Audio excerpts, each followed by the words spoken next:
Let's start in China, actually, and we'll come back to the trial, because I am curious, given your experience as well. They're trying to block this Meta deal.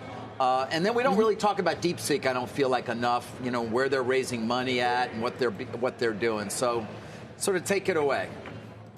Well, let's first start with the Meta Manus deal, right? So America forced the sale of TikTok, and China just forced the return of Manus. So it seems that this sort of AI Cold War that we're in with them is now turning bilateral. Back in December, Meta acquired Manus for around $2 billion, which is this Chinese-founded AI agent startup. They started in China. They moved over to Singapore. Meta bought them, made a major announcement. It was their first step into agentic AI. And essentially what happened was that startup had raised, the startup had reached $100 million of revenue and became very, very desirable. And now those employees have joined Meta. You go on Manus's website, it says Manus has joined Manus has joined Meta. And the Chinese government today just came out and said, absolutely not. They gave no detail, no context, no reason why as to why the deal wouldn't move forward. They came out with a one-sentence statement simply stating, no, the deal has to be undone. And so this is going to be an extremely interesting play to watch unfold over the next few weeks. One, how will Meta undo this? They've already hired these folks. There's probably clear assumptions where it's fair to assume that they've already integrated this technology into theirs. I mean, they just had a massive rollout, update into their Meta AI platform. And so again, China is maybe getting back at us for forcing them to sell TikTok, but they're certainly not wanting this technology to leave. And I think it's also important to note that even in the sale of TikTok, what they did not allow the sale and transfer of was the underlying recommendation algorithm itself. So they sold the name, the IP, the platform, but the U.S. corporations that purchased it had to have their own recommendation algorithm. So the Chinese government has taken a pretty clear stance on the fact that their most important algorithms or biggest advancements are not things that they want touched by open source or by American tech companies. So now pivoting to DeepSeek, DeepSeek let me just stop turned you AI there if I can. into- X, let me just stop you for a second, because you're on a roll there. But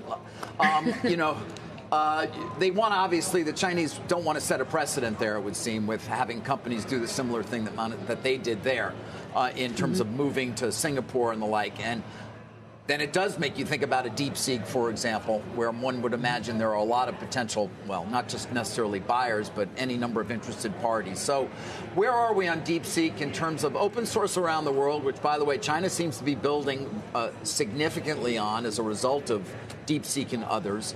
And where is DeepSeek in terms of its own capital raises and what the latest may be there? Because I've heard any number of different things. 100%. Well, DeepSeek, as we all know, last year came out and shocked the AI world. It put deep insecurity into the approach that the American AI companies were taking in terms of the massive amount of compute that they needed, because when DeepSeek came out last year, it was far more efficient.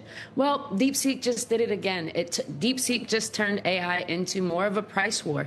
The new version that they just released, which is their simpler version, so it's not the update to the reasoning model, which was DeepSeek R1. This isn't DeepSeek R2. This is DeepSeek V4. And this new version of DeepSeek is literally better than every other open source competitor. It tails along Claude Opus 4.6, which was Anthropic's previous release, which was heavily touted to be the best in the industry. It outperforms Google Gemini's Pro amongst a lot of their own benchmarks, and it's completely free. Now, what DeepSeek signals this time, in addition to putting, fire under American companies to lower the prices of their AI models, what also makes it significant is that it was built on Huawei chips, right? It was not built on NVIDIA chips. It was built, trained, and optimized to be served and for inference to be done on non-American chips. So this time what DeepSeek is signaling is something far more than just a surface level price change. It signals China's shift away from dependence on American technologies into their own. A few days after DeepSeek was released, Jensen Huang came out and mentioned that there were ways that they had optimized DeepSeek to run on NVIDIA chips. So again, we're seeing this AI race heat up, one on the software and the model side, but what DeepSeek really signals this time is the shift away from American hardware into Chinese hardware, which has a lot of implications moving forward for the market overall. Even if these models continue to remain open source, how will we